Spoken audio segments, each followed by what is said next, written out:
Olá, meu irmão, minha irmã, graça e paz em nome de Jesus. Nós estamos aqui para a lição número 8 do livro Concluindo o Pentateuco. E hoje, na lição número 8, vai falar sobre lições aprendidas a respeito de Nadab e Abiú. Quem foi Nadab e Abiú? Nós precisamos saber. Tem bastante coisa aqui a ser aprendido. Bom, muito bem.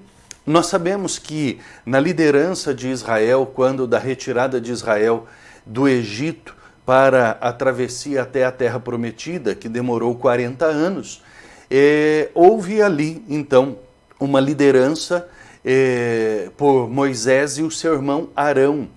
Tanto Moisés quanto Arão, eles eram irmãos, eram da tribo de Levi, e Nadab e Abiú eram filhos de Arão. Quando nós vemos ali Israel parando no Sinai e Deus entregando a lei, nós vamos ver coisas muito interessantes. E hoje, nessa lição que nós vamos estudar hoje, vai falar muito sobre o sacerdócio, né? E é muito importante a gente falar algumas coisas sobre o sacerdócio. Eu não vou me ater exatamente ao que está escrito na lição 8. Mas eu vou fazer a introdução e aí depois você estuda, ok? Muito bem. Bom, irmãos, é bom a gente começar diferenciando o sacerdócio e o profetismo, o sacerdote e o profeta. Muito bem, nós precisamos entender qual é a função de cada um. Em alguns momentos, a função deles até se mistura, mas isso em alguns aspectos específicos. No geral, nós vamos falar o seguinte, no geral, o sacerdote é aquele que leva as pessoas até Deus. E o profeta faz o caminho inverso, ele traz a palavra de Deus às pessoas. Tá? Então a gente vê, por exemplo, nos profetas Jeremias, Isaías, Oséias, Jonas, tal, que Deus dava a palavra e o profeta entregava ao povo, né? Neste sentido, que às vezes se mistura um certo ponto do sacerdócio com o profetismo, que é a questão do ensino da palavra. Tanto os sacerdotes quanto os profetas, eles em algum momento eles ensinavam a palavra de Deus, né? Então, nesse momento, eles poderiam ter a mesma função. Diferenciava porque o sacerdote, ele tinha um aspecto acadêmico, didático, de ensinar mais a respeito da lei. E o profeta, ele ensinava, sim, mas numa palavra revelada de Deus, né? Então, nós vemos no sentido de que o sacerdote, ele ensinava e o profeta reformava, né? Ele tinha esse papel de reformador. Bom, muito bem, mas nós vamos falar de Nadab e Abiú. Então nós vamos entender que aqui nós vimos quando Deus deu a lei, que Moisés sobe ao Monte Sinai e ali ele recebe a lei num primeiro momento, quando ele desce com as tábuas e quebra as tábuas, porque o povo se extravia e faz os bezerros para adorar, e Moisés chama o povo a um arrependimento, e quem aceita aquele arrependimento é a tribo de Levi. E nós vemos então que dali para frente a tribo de Levi ela foi escolhida por Deus para que dela saíssem os sacerdotes. Não poderia ter sacerdotes que não fossem da tribo de Levi. Muito bem, então a gente ouve muito falar hoje, eles são levitas dentro da igreja. Vamos entender o que é isto. Os levitas, eles eram da linhagem de Levi. E esta tribo, então, de Levi, é da onde saíam os sacerdotes, os sumos sacerdotes, e aqueles que iam conduzir todo o sistema religioso na travessia, no transporte do tabernáculo e depois na construção do templo, eram aquelas pessoas que iam cuidar do templo. Então sairiam os porteiros, os que iam cuidar da limpeza, né? Que iam cuidar das finanças, tudo isso estava a cargo dos levitas. Levita significa aquele que é da linhagem de Levi. Erroneamente, hoje, se chama os ministros na igreja de levitas. Eles não são da tribo de Levi. Nós precisamos entender que os ministros, quer sejam cantores, como lá atrás os cantores também eram da tribo de Levi, né? E as pessoas não são da tribo de Levi. Então, há um certo erro doutrinário em chamar os ministros da igreja de levitas, ok? Muito bem. Então, vamos falar um pouquinho mais aqui a este respeito. Bom, quando nós então vemos os sacerdotes eles tinham diversas funções. Eles interpretavam a lei, eles ensinavam a lei e eles mantinham tudo que era necessário para o culto ao Senhor e o funcionamento do templo e do sistema religioso, da lei, né? E eles tinham que zelar pelo andamento correto, para que não houvessem ali desvios da lei. Então eles eram responsáveis também pela manutenção, tá, do sistema de uma maneira correta, segundo a lei que Deus havia dado para Moisés, a lei mosaica, certo? Quando a gente fala lei mosaica, é a lei que foi dada a Moisés, ok? Então estes eram os sacerdotes, que tinham que ser então da tribo de Levi, descendentes de Arão, certo? Bom, muito bem, Arão tinha 4 filhos, Nadab e Abiú, os 2 primeiros, Eleazar e Itamar. Quando foi iniciar a adoração no tabernáculo, havia um fogo no altar que foi acendido.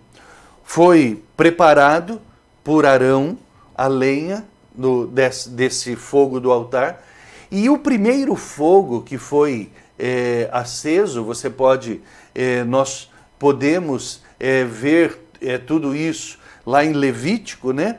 Que este fogo foi aceso por Deus. Caiu fogo do céu e acendeu então o fogo no altar. Os sacerdotes, eles tinham a obrigação de manter aquele fogo sempre aceso. Ele nunca poderia apagar. Eles tinham que acender as velas, que chamam de lâmpadas, não lâmpadas elétricas, porque ali era a combustão, era usado o azeite para pegar fogo, né, no pavio e acender. Então, os sacerdotes, eles tinham que manter aceso o fogo do altar, porque a palavra de Deus diz, o fogo no meu altar nunca deixará de arder, certo? Né? Isso a gente traz um ensinamento para nós hoje, que o altar é o nosso coração, e o fogo de Deus, ele nunca pode parar de arder no nosso coração. Mas na história transliterada, literal, melhor dizendo, literal, ela é isso. O fogo foi aceso no altar por Deus. E dali então saía o fogo para se acender o candelabro, todo o fogo que era usado ali no templo tinha que sair daquele altar, aonde Deus acendeu, certo? Deus acendeu aquele fogo e então a menorá, que é o candelabro, era aceso com aquele fogo e tudo mais. O fogo usado nos incensários, né? O incensário Você deve já conhecer, já ver, a Igreja Católica usa ainda os incensários, né? Há uma brasa onde eles jogam o incenso e o incenso vira aquela fumaça de aroma agradável. Porque o incensário, o incenso, a fumaça do incenso, tem o significado das orações da igreja que sobem a Deus como um aroma agradável ao Senhor, né? Então, muito bem. Nós vemos ali em Levítico que Nadab e Abiú, eles meteram fogo no incensário estranho, que não era aquele fogo do altar. O autor do nosso livro, lá no finalzinho do capítulo, ele vai falar de duas hipóteses para isso, né? Que podem ser as duas coisas, inclusive, porque talvez Nadab e Abiú tinham bebido, não estavam sóbrios e acabaram colocando por desleixo um fogo que não era do altar do Senhor e foram consumidos por Deus, foram mortos por Deus, certo? Por quê? Porque eles foram rebeldes, eles não obedeceram à palavra de Deus e eles serviram a Deus de uma forma relaxada. Então eles foram eliminados do meio do povo. Então há muitos ensinamentos que podemos tirar a respeito de Nadab e Abiú. A falsa adoração, né? Porque eles foram fazer uma falsa adoração. A servidão relaxada, que não pode ser. Um fogo estranho, que significa nada mais do que uma doutrina estranha, né? Um ensinamento profano e não um ensinamento de Deus. E existe tudo isso dentro da igreja hoje. Existe uma adoração mentirosa, existe, meus irmãos, servidão relaxada, existe heresias dentro da igreja, e tudo isso é o fogo estranho de Nadab e Abiú, né, dentro da igreja, que a gente tem que tomar muito cuidado com isso, ok? Aí o que acontece? Acontece que Nadab e Abiú foram mortos, e precisava-se então continuar. A linhagem então continua com seus outros dois irmãos, Eleazar e Itamar. Naquele momento, Eleazar, ele se torna o filho mais velho de Arão, né? E aí nós também, isso não está no livro, né? Tudo isso que eu estou comentando aqui não está no livro, que é só uma introdução à aula. E aí então o que acontece? Nós também vemos na palavra de Deus o aparecimento do sumo sacerdote, né? O sumo sacerdote, ele também tinha que ser da linhagem de Arão, certo? Só que os sumos sacerdotes, eles saíam da linhagem de Eleazar, que era o mais velho, e não de Itamar. Bom, e assim foi por um bom tempo, até que Roma, então, assume o poder de Israel. E a partir daí, então, os sumos sacerdotes, eles eram indicados pelo Império Romano. Eles eram um cargo politizado, ok? Né? Então, aí que a gente começa a ver, e isso foi mais ou menos em 35 a.C., que a gente começa a ver, então, o que? O Estado, o governo, a política, tomando conta da religiosidade. O sumo sacerdote, ele era um cargo de confiança do Império Romano. E quando Jesus ele é crucificado, nós vemos Anás e Caifás, que eram parentes, inclusive, né, que ali instigando o sinédrio, tá, e as autoridades romanas a crucificarem Jesus, né? Então, nós podemos dizer que até que o julgamento de Jesus, que Machado de Assis, inclusive, né, nosso escritor brasileiro, grande poeta literário, né, o grande Machado de Assis, ele escreve sobre o embuste do julgamento de Jesus Cristo, porque Machado de Assis era também advogado, e ele mostra ali todos os erros jurídicos que aconteceram no julgamento de Jesus, que foi comandado exatamente por essas raposas políticas. Foi um julgamento politizado. foi um julgamento que foi comandado, né, fora de todos os trâmites legais, né, da lei romana. É muito interessante que você pode encontrar na internet, inclusive, esse escrito de Machado de Assis, né, sobre o julgamento de Jesus. Você vai gostar muito dessa leitura. Eu indico para você.